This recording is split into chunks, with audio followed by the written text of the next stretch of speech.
Micro soldering at its best.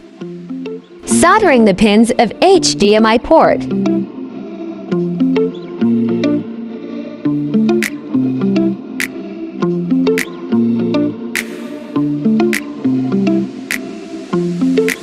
Testing if the pins solder good.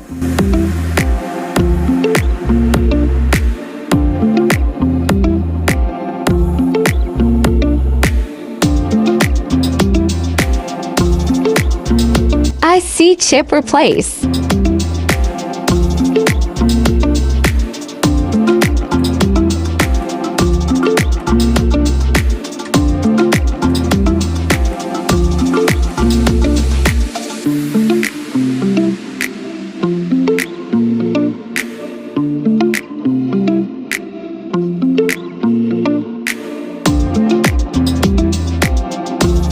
Cleaning the board.